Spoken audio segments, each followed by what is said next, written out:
இருக்கக்கூடிய பகவான் ஸ்ரீ சாது ரங்கநாத குருஜி அவர்களுக்கு அனைவரும் சிவாஜி மகாராஜுடைய பக்தர்களுக்கும் வணக்கத்தை கூறி ஒரு சின்ன ஒரு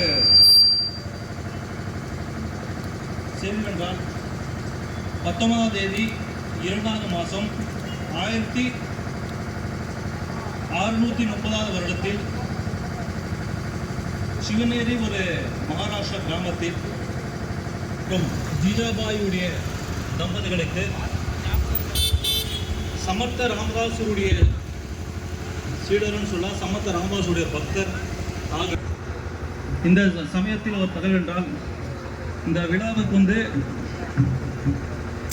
சாது ரங்கராஜி வந்திருக்கார்.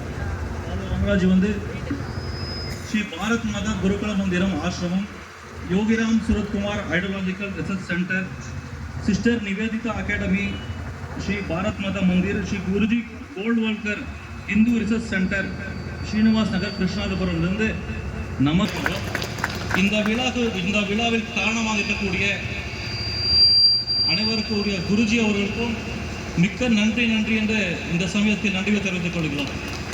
இன்னைக்கு குருஜியும் அப்புறம் இந்த விழாக்கு வேணும்னா நீங்களும் வேணும் நாங்களும் வேணும். அந்த மாதிரி சிவார மகாராஜ் சமர்த்த ராமதாசுடைய சீடர் குரு எப்படி உபதேசம் பண்ணியார்களோ விஸ்வ குருவாக மாற்றி இருக்கிறார்கள். விஸ்வ குருவாக உலகத்திற்கே வழிகாட்டுகின்ற ஒரு தேசமாக மாற்றி இருக்கிறார்கள். அந்த ரிஷிகள் அவங்க எழுதி வச்சாங்க, ஏதத் தேச பிரசூதஸ்ய சகாசாத் அக்ரஜன்மனஹ ஸ்வம் ஸ்வம் சரித்திரம் சிக்ஷேரன் பிருத்திவியாக சர்வமானவாக. இந்த பாரத மண்ணிலே அவதரித்திருக்கின்ற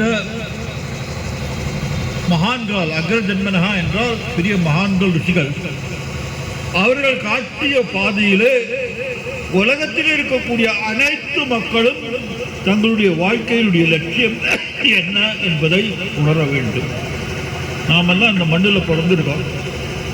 நான் ஏன் பிறந்தேன்னு நாம் யாரும் கேட்டுக்கிறது கிடையாது.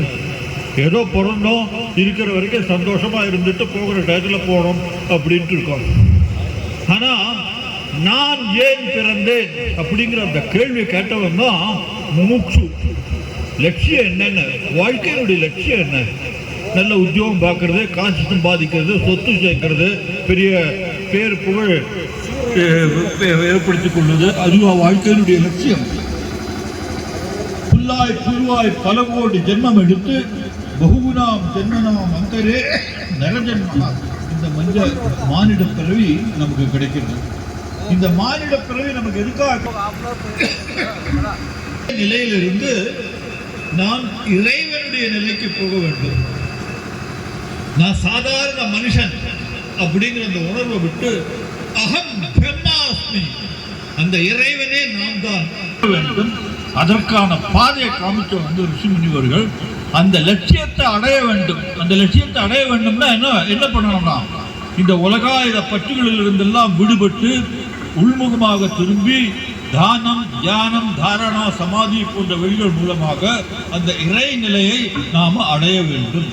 இதுதான் மனித வாழ்க்கையினுடைய லட்சியம் அப்படிங்கிறத நம்ம ரிஷி முனிவர்கள் நமக்கு போதிச்சாங்க. இது நமக்கு மட்டும் இல்லை, இந்த பாரத மண்ணில் பிறந்தவங்களுக்கு மட்டும் இல்லை, உலகத்தில் இருக்கக்கூடிய அனைத்து மக்களும் இந்த வாழ்க்கை நெறியை கற்றுக்கொள்ள வேண்டும், அறிந்து கொள்ள வேண்டும். அதற்காக இந்த பாரதம் உலக குருவாக மாற வேண்டும் என்று ரிஷி முனிவர்கள் சொன்னார்கள். உண்மையான வீரர்களான என் அன்பு நெஞ்சங்கள் கொண்ட இளைஞர்களுக்கும் என் முதற்கண் வணக்கத்தை தெரிவித்துக் கொள்கிறேன். சாது ரங்கராஜன் ஐயா அவர்கள் பேச நீங்க கேட்டிருப்பீங்க. இது இந்த ஜென்மத்தில் நாம செஞ்ச மிகப்பெரிய பாக்கியத்தில் மிக முக்கியமான ஒன்று என்பதை நாம் நினைச்சுக்கணும். எக்டே அவர்கள், எக்டேக்கு பிறகு குருஜி கோல்வல்கர் அவர்கள், குருஜி கோல்வல்கர் அவர்கள் வழிநடத்ததின் பேரில் தான் RSS மிக பிரம்மாண்டமான பெரிய ஒரு அமைப்பாக உருவெடுத்தது. அந்த RSS வழி வந்ததுதான் இன்று ஆண்டு கொண்டிருக்கக்கூடிய பாரதிய ஜனதா பார்ட்டி. அதில் இருக்கக்கூடிய பிரதமர் மோடி அவர்கள் உட்பட அனைவருமே RSS சேர்ந்தவர்கள் தான் என்பதில் எந்த விதமான சந்தேகமும் இல்லை. அப்பேற்பட்ட RSS-இன் இரண்டாம் கட்ட தலைவர், அதாவது FAP, அது அடுத்தபடியாக இருக்கக்கூடிய திரு குருஜி கோல்வல்கர் அவர்கள் சிறு வயதிலிருந்து ஒரு பிரயாணத்தை தொடர்ந்த.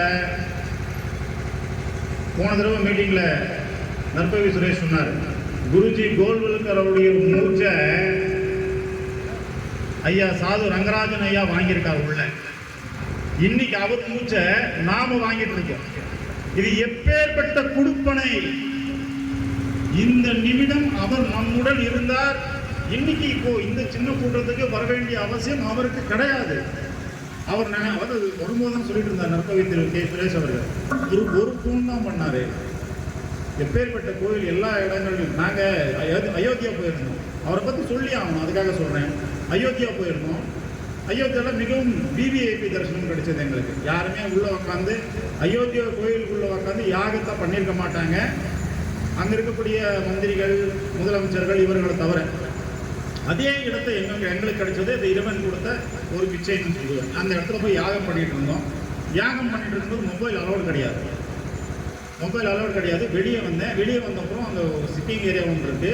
அந்த சிட்டிங் ஏரியாவில் மொபைல் எடுத்து இப்படி பார்த்துட்டு இருக்கேன். பார்த்துட்டு இருக்கும்போது சாது ரங்கராஜன் ஐயாவும் நானும் உட்காந்து பேசுகிற ஒரு ஃபோட்டோ வந்துச்சு. பக்கத்தில் இருக்கிற ஒருத்தர் கேட்குறாரு, இவர் சாது ரங்கராஜன் ஐயா தானே, பெங்களூரில் இருக்கார் அவர் தானே, பாரத் மாதா கோயில் கட்டியிருக்காரு அவர் தானே.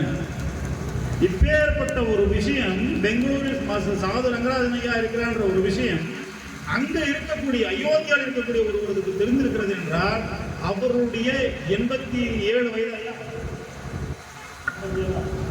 அவருடைய 87 வயது வருட உழைப்பு. அந்த 87 வயசுல நம்ம நடப்போமான்ற சந்தேகம், அதையும் தாண்டி நம்ம இருப்போமான்றது அதை விட சந்தேகம் இல்லையா?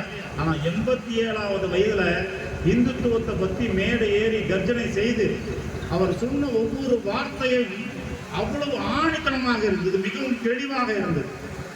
அப்படி ஒரு கேட்க வேண்டிய வார்த்தைகளாக அது இருந்தது. அதன் அர்த்தம் புரிந்து கொள்ள வேண்டியவையாக இருந்தது.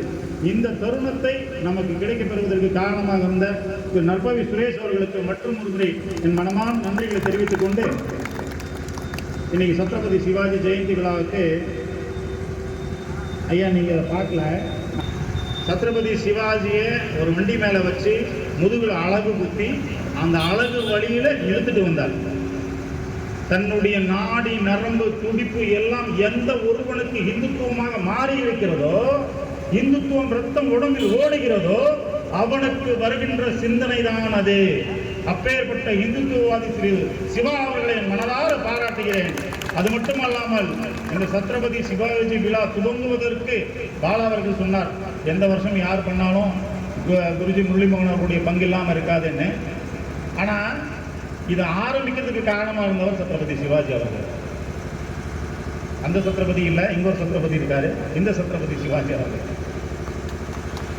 அப்படிப்பட்ட நபருடன் இன்று நமக்கு அங்கிருந்து நடந்து வரக்கூடிய குறுகிய இடத்துல நடந்து வரக்கூடிய ஒரு பாக்கியம் கிடைத்தது.